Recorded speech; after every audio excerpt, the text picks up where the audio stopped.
અને અમદાવાદના ગુરુ કહીએ તો ચાલે. અમદાવાદના ગુરુ દિલીપદાસજી, મહેન્દ્રભાઈ ઝા અને અમદાવાદ શહેરની જેને સલામતીની જવાબદારી છે એવા અમદાવાદના તમામ પોલીસ અધિકારી અહીંયા અત્યારે ઉપસ્થિત છે.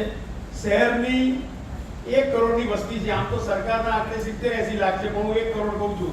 1 કરોડની વસ્તીની જવાબદારીના જેને માથે છે એ બધા આજે આ હોલમાં બિરાજમાન છે. એ બધાનું હાર્દિક સ્વાગત કરું છું.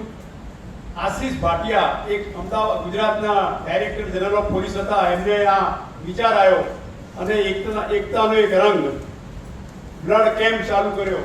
સાહેબ, પહેલા બ્લડ કેમ્પ ચાલુ કરો ને તો વિશ્વાસને ખબર છે કે લોકોની દાઢીમાં હાથ નાખવો પડતો હતો. મેં 25 વર્ષ વીએસ હોસ્પિટલ ચલાવી છે, મને ખબર છે કે કોઈનું ઓપરેશન હોય ને કોઈના સગાને કીધું કે તમારે બ્લડ આપવાનું છે તો ભાગી જાય, ફેમિલી ભાગી જતું હતું. આજે લોકો સામેથી બ્લડ આપવા આવે છે ને એ બી ધાર્મિક જગ્યાએ. એટલે એનો મને આનંદ છે કે જગન્નાથ મંદિર હંમેશા કોઈ કાર્યમાં મને નથી લાગતું કે ક્યારે ના પાડી હોય.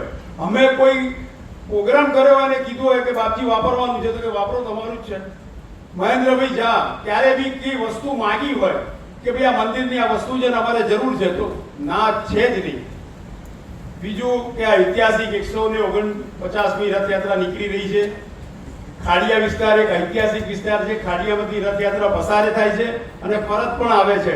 એટલે અમારા ખાડિયાના પોલીસ અધિકારીઓની તો ડબલ જવાબદારી છે. સવારે રથયાત્રાને પુશ કરો, પાછી એ ગીગાડાથી પ્રવેશ કરે એટલે માણેક ચોક થઈ ડાલગરવાડ થઈને ખમાસા ચોકીથી અંદર આવે. એટલે અમારી બહુ વિશેષ જવાબદારી છે. પણ હું એટલું ખાતરી આપીશ, એ બેઠેલા લોકો છે દિલીપદાસજી આજે બેઠા છે ને એમના ઘણા બધા ફાધરો સાથે મેં કામ કર્યું છે.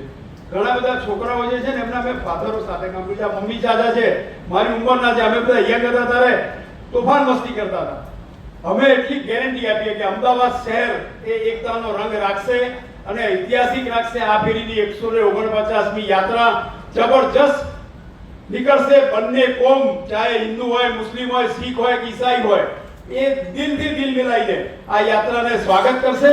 અને ફરીથી હું આ બધા વતી મિત્રો, તમારા બધા વતી હું ખાતરી આપું છું કે આ ઐતિહાસિક યાત્રા એ જોવાલાયક યાત્રા છે કે આ ફેરીનો રંગ કઈ અલગ હતો અને એ રંગ આપણે બતાવવાનો છે.